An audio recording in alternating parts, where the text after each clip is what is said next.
둘, 셋. 안녕하십니까. 사마에럴입니다.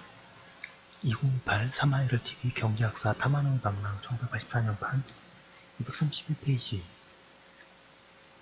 제5절 영국의 경제학과 캠브리지학파 하고 있습니다. 사마에럴 TV 절차 구독 추천 부탁드리고 유튜브 구독 재생 목록을 추천합니다. 1번 영국의 경제와 경제학. 영국의 경제는 1432년부터 1846년까지 시행되고 그 후에는 지주의 보호 입장에서 유지되어 공유조례와 1381년부터 1849년까지 중상주의 정책의 일환으로 시행되어 항해조례가 산업혁명 이후의 영국 산업자본의 발전에 질곡되어 폐지된 것에 의하여 본격적인 자유주의 경제, 자유무역 경제 시대에 이르고 빅토리아 시대의 번영기를 맞았다.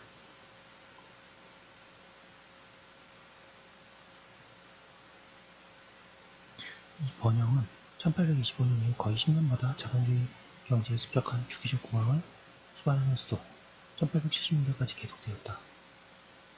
1870년대에는 우리나라도 개화기인데 영국은 이때 최고의 호황이 나서 가끔씩 불황을 맞았다 이 얘기입니다.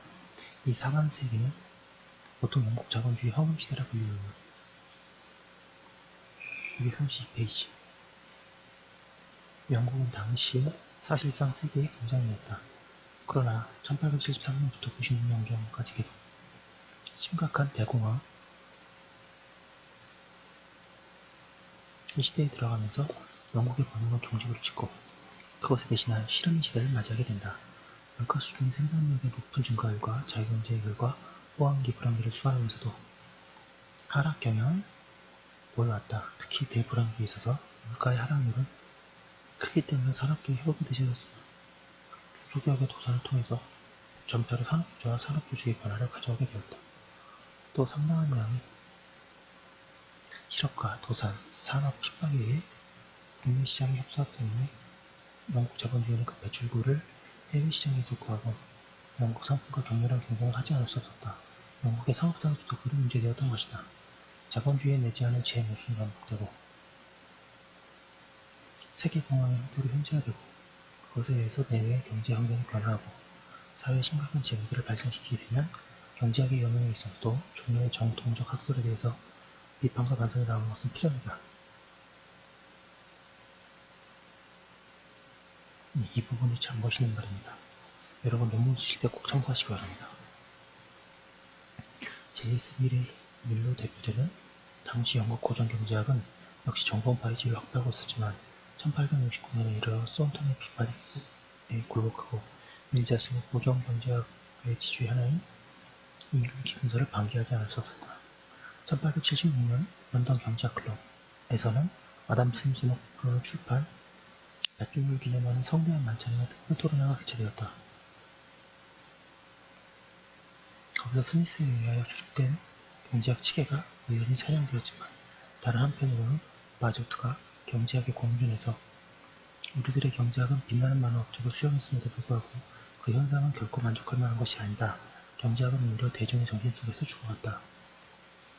그것은 이전과 같은 가설을 끌 수 없을 뿐만 아니라 신뢰를 반드시 얻을 수 있는 것도 아니다. 청년들은 경제학을 연구하지 않든가 혹은 경제학이 그들의 마음에 호소하고 그들의 살아있는 사고에 일치한다고 생각하지 않는다고 하는 냉정한 판단을 내리고 있다. 그것에는 고전 경제학에 있어서 방법이 필요 이상으로 추상적이고 면역적이어서 현실의 추이의 이론을 따라가지 못하고 그 때문에 현실에서 유리되어 버림에도 불구하고 경제학자가 정통적인 학설을 단지 해설하는 것에만 그치고 있었던 것에도 원인이 있다. 233페이지. 사실 고전파 경제학은 19세기 말이 되면 거듭되는 공황과 계급 간의 이해대립에 대하여 어떠한 집중을 줄 수 없었기 때문에 해체라는 존재의 위기에 직면하게 되었다. 이와 같이 실현에 부딪히고 있던 경제학을 종합적 사회과학 내에 해소시켜버린다고 하는 재창도 나왔으나 마샬은 종합적 사회과학이 다른 것보다 높은 권위를 갖는다고 주장하는 것은 잘못이다. 만약 그와 같은 것이 존재하면 물론 경제학은 그 보호를 받아도 좋을 것이다. 그러나 그것은 존재하지 않으면 생존할 지위조차 없다.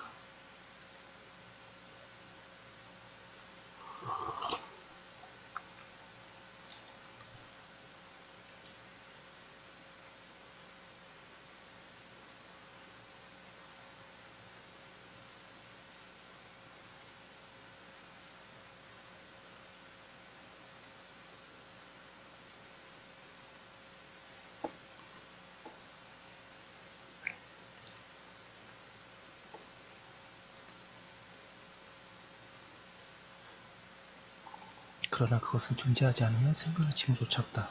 그것을 헛되이 기다리는 것은 무익하다. 우리는 우리의 현재의 수단으로서 초월하지 않으면 안 된다는 신념을 가지고 구존파 경제학을 재검토하고 새로운 시대에 대응한 경제학의 재건을 적극적으로 착수했다. 그는 다윈과 스펜서 등의 진화론 사상으로부터 인간 자신이 큰 정도에 있어서 환경의 산물이고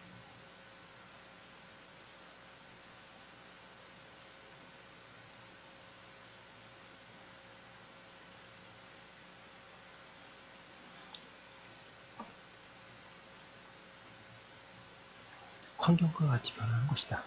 다시 한번 읽겠습니다. 인간 자신은 큰 정도에 있어서 환경의 산물이고 환경과 같이 변하는 것이다 라는 것을 배우고, 물론 이 말에는 많은 반론이 가능하죠. 인간을 말하자면 불변명을 간주하고 그 변화와 연구에 노력하는 바가 없다는 것이다. 그리고 산업의 관습과 지도가 얼마나 변화하기 쉬운 것인가를 이해하지 못했다는 것은 고전과 경제학의 결함을 찾고 냉정한 두뇌와 뜨거운 가슴을 가지고 웅대한 고상하에 새로운 경제학 체계를 구축했다. 그것을 기초로 후에 피고, 케인즈, 로버트슨에 의해서 주로 케임브리지 대학을 중심으로 발전한 경제학을 케임브리지 학파 경제학이라고 부른다.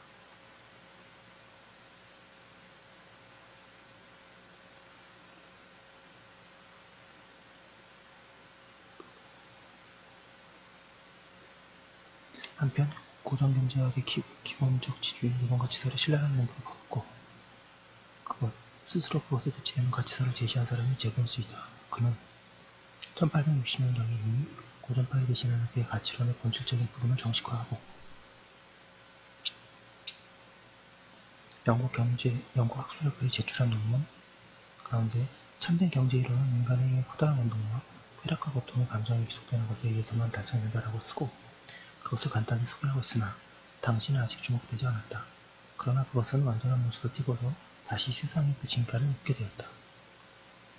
71년에 출판된 경제학 이론이 그것이다. 제본스는 이 저서에서 경제학을 쾌락과 고통의 미적 문학으로 재건해야 한다고 주장하고, 주관적 평가와 한계 원리를 결합하는 것에 의해서 가지는 효용의 최종도 한계 효용에 의하여 유지된다고 하는 명제를 제시했다. 그는 이와 같이 새로운 이론의 핵심을 234페이지 확립됐다는 거에 의하여 일반적으로 근대 경제학의 창설이 한 사람이 열게 된다. 이러한 제본스의 가치이론을 계승하면서 영국에서 1884년에 마르크스의 가치이론에 비판을 한 사람은 윅스티드이다.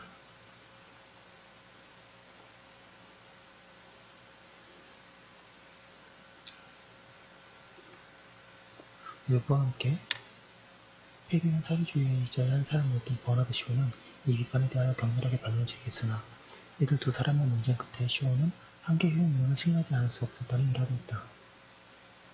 또 윅스티드는 한계 분석을 소비, 수요 이론만이 아니고 분배 이론까지 확장하는 것에 의하여 한계 생산 역사를 정식화를 행하고 신고전파 분배 이론을 세웠다. 그리하여 윅스티드의 이론 체계는 코에 로빈스에 의하여 개선되고 런던 학파라는 분파를 형성하는 데 이르렀다.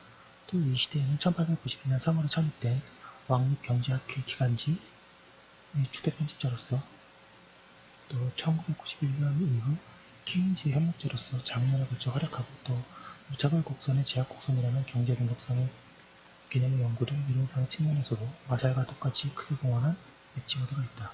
그런 이러한 개념은 후에 파레토에 의해 순화되어 힉스의 가치화 자본 가운데 섭취됨으로써 현대 이론 경제학의 기초적 분석 장치로 여겨지고 있다. 다 경제학 공부에 15오신 분들은 알겠지만 정말 다들 훌륭하신 분들이고, 또 뭐라 그럴까요? 부럽다 그럴까요? 이렇게 세계에서 영국과 영국의 경제학이 발달하고 세계에 영향을 많이 미쳤습니다. 여기까지 하는 거 올려두고 계속 이어서 하겠습니다. 오늘은 좀 길게 나가보도록 하겠습니다.